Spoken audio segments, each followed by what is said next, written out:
Father Pat again, here for our fantastic Friday with Father Pat. And what a gift it is to be here on this Friday, especially. Not too many weeks ago, I wondered if it was all over. I couldn't, my body was getting weaker and everything of this sort, and I just wondered where things were going. It brought me way back to the beginning of my prayer life, really, here, when in 43 years ago, my ministry in Norwich was falling apart. I didn't know who was right, who was wrong. There was staff squabbling. I mean, it was a mess. And I just didn't know what to do.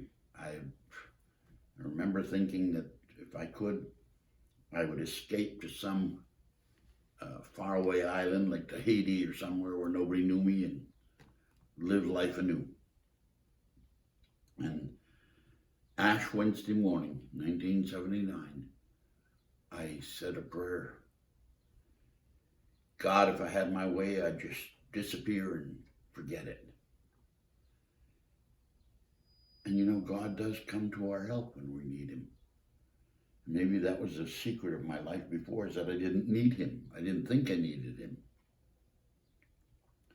But there I was desperate. I didn't know what to do. And I heard God speak, as really as I hear you speak.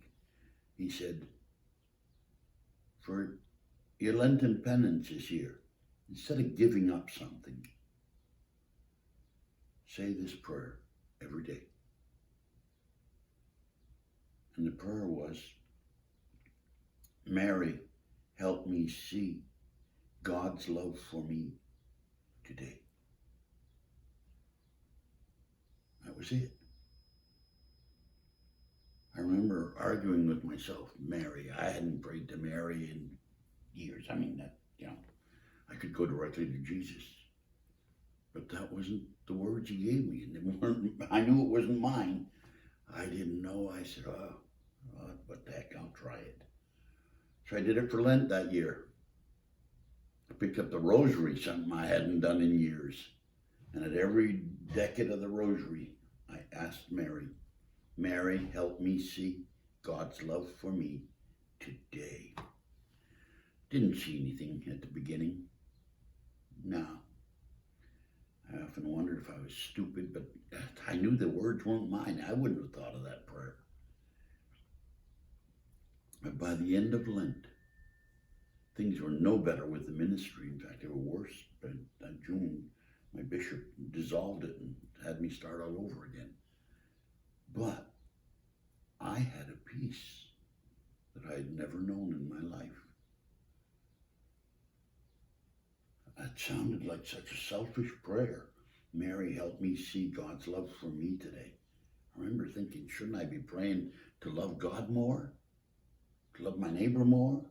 That wasn't the prayer. Mary, help me see.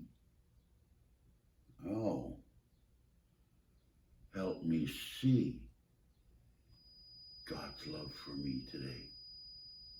I often told people I don't pray for the cure of my eyes. I was happy the way I was. And then I suddenly realized with that prayer, I was praying for the cure of my eyes.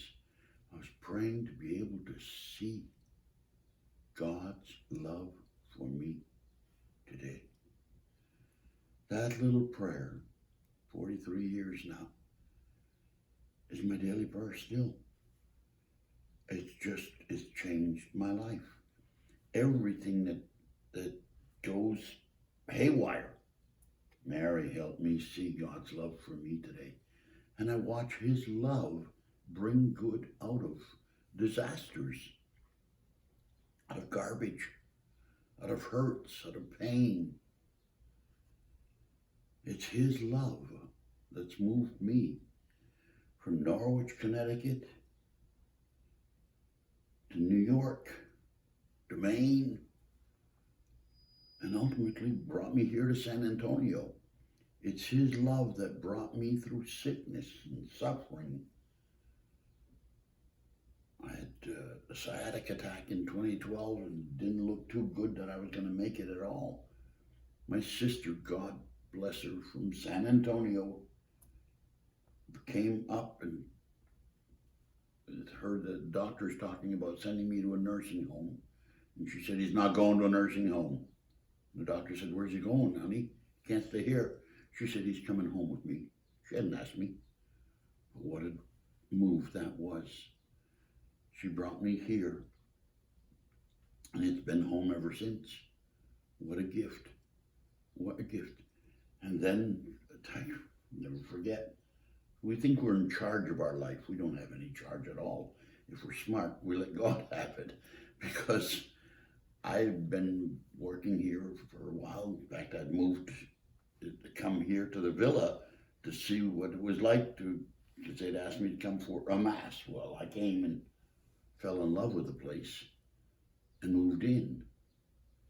And when I first came here, I was still moving around the world, preaching as I had always done for years now on God's love for us. And this lady sides up next to me with her wheelchair, and she says, they tell me you go all over the world to find the handicapped. I laughed. I said, I wouldn't have put it that way, but I guess that's what my life is.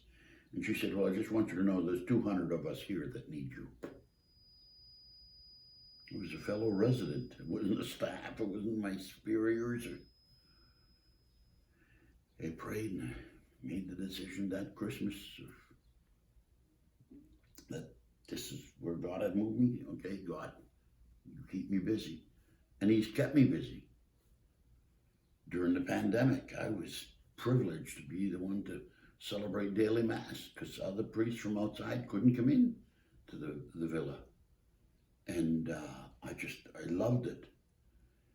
And then this spring, as the pandemic is subsiding, I found my lower limbs and whatnot getting weaker and weaker.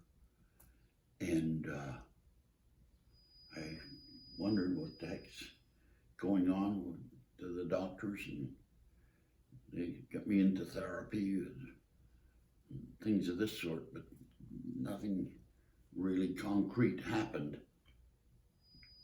And then, thank God, Rick, who takes care of all our programs and everything here, he had the one who had arranged all the outside priests to be able to come back in again, so I wasn't needed for the daily masses. And so bit by bit I was freed up more and more and more, and I started to wonder, what am I going to do? What am I going to do? And I prayed, Mary, help me see God's love for me today. She showed me two things. One, these fantastic Fridays, which keep on going. And I figured I could do those from a hospital bed if I had to. And that's so beautiful. But the other thing was, maybe God's got something very special he wants me to do with my disability. Not in spite of it, not if I can get rid of it. What can I do right now? And it's been such a gift. Such a gift. This whole, I look at where I am now. I'm free as a bird. I have no responsibilities at all. I'm a resident like everybody else. Pay my room and board like everybody else. And I got no responsibilities. But what a life I've got now. Being able to spread God's love as I've learned it over these 42 years. That prayer sounded so selfish when I started. Today it's the prayer of my life. Mary, help me see God's love for me today.